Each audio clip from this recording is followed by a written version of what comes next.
A government commission charged with examining the military budget is ruffling plenty of feathers in Israel following the publication of its recommendation today. Among these, laying off 2,000 soldiers from long-term service, shortening mandatory army service to 2 years, and a 14% overall cut in payroll. Military correspondent Shai Ben-ari has the details. The Israeli military is one of the most powerful in the Middle East, but the fight it is involved in at the moment is unfolding in government meeting rooms and hallways rather than on Israel's borders. Prime Minister Benjamin Netanyahu has charged his former military secretary, retired Air Force General Yochanan Locher, with heading a commission to examine the Israeli defense budget, with an eye to seeing where cuts can be made. The Locher Commission's recommendations were published Tuesday, and they include a drastic shortening of mandatory army service for non-combat soldiers, which currently stands at 2 years and 8 months. The new suggestion being a service period of only 2 years. This would be done gradually, with the process completed by the year 2020. The measure would give tens of thousands of young Israelis an earlier start to their professional careers. Beyond mandatory service, the Commission recommends major modifications to pension plans for officers who sign on for long-term service. The current retirement age for long-term military service is 47. The report recommends lowering this to 42, but only for combat soldiers in select senior positions. That means thousands of non-combat soldiers in long-term service will no longer be eligible for military pension at the early age of 47, and will have to wait until the civilian retirement age of 67 for men and 62 for women. Overall, the Commission recommends lowering the IDF and Defense Ministry's payroll by 14%. The IDF strongly opposes these suggestions, noting they would make long-term service a much less attractive proposition and would hurt the military's efforts to recruit high-quality personnel. The report also recommends an actual increase in the defense budget to around $15.49 billion a year, stressing, however, that this would be a strict and non-negotiable total. This would be offset by the various reforms and modifications, saving around $2.6 billion over the next 5 years. It is unclear for now exactly how many of these recommendations will be accepted by the Israeli Prime Minister. In any case, the real challenge will be their actual implementation.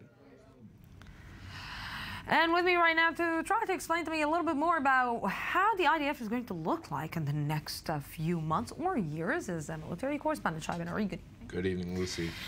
This is not, I don't know if it's good news or bad news. Maybe it's good news for the people who are going to serve in the army, but for 2 years, but not such good news for people who are already serving in the army and maybe going to lose a little bit. It certainly depends how you're looking at it and what you do in the army or outside of it, let's say. Overall, this report includes 53, no less than 53 recommendations, which is a lot of food for thought, let's say, including, besides what we heard, we're talking about an overall cut of 11% in the actual personnel of the IDF. Also, another recommendation in terms of reservists. Only those who are in top condition, there's a recommendation that only those who are in top condition will continue to be called up for reservist service in the IDF. That has repercussions for large sectors of Israeli society.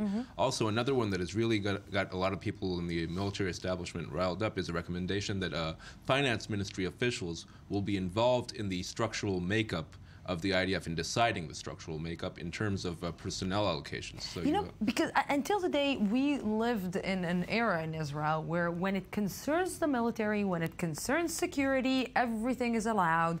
The bank is open. Take whatever you want because it's the security of Israel. But right now it seems that somebody is putting, like, you know, the hand on the leg on the paddle and just saying, enough is enough. It's very interesting. You know, this could be tied to all sorts of different issues. For example, the social protest back in 2011, which changed, you know, how Israeli society approaches these issues in general. You could also very much tie it to the person currently occupying the finance minister's position, Moshe Kahlon, the head of the Kulanu party, who was elected on a social platform and who has been very vocal in terms of his goals and how he plans to change Israeli society.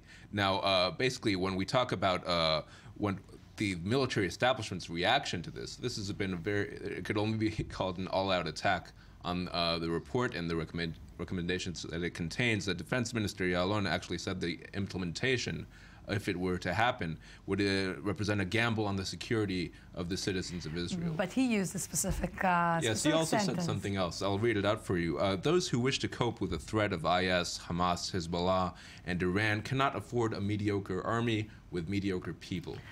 Now, let's just explain to our viewers, because Our viewers already know that the military in Israel is the military based on the people of Israel. Right. So what is he saying exactly? Because this is not a good message to send to the people who are going to the army next year. Certainly, you could say that these remarks are not so sensitive, let's say, but what he is referring to are the plans to actually cut, it was mentioned in the piece, the plans to cut pensions for people in long-term service in the IDF.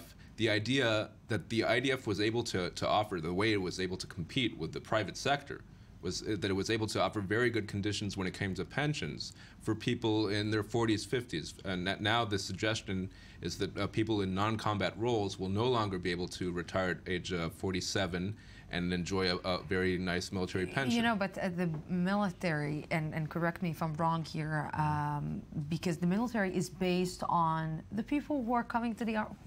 On the kids. It's based on the people who are doing 3 years and going out. Even when Israel is going to fight, it's based on the kids. It's not based usually on the older forces of the military. Right. Well, this is an issue that has been, I would say, occupying Israeli discussion when it comes to the role of the military. Or do we still need a large land army with the challenges that are faced right now, or should the military turn to a direction that is more technologically based, let's say, perhaps even drones and even droids? Perhaps Israel should go forward into the future and develop an army of robots. Some have even suggested that to avoid the risk of human life. That means less of a reliance, perhaps, on use, on the 18 to 21 group, which basically makes up the core of the Israeli military, and more in favor of people with expertise, perhaps a professional army instead of a mandatory one. Just what is the sentence that he said again? The sentence: Israel cannot afford a mediocre army with the mediocre people. Mediocre army. That's a good sentence that defense minister is saying to his soldiers. Very good. No problem. Shai Ben-ari, thank you very much.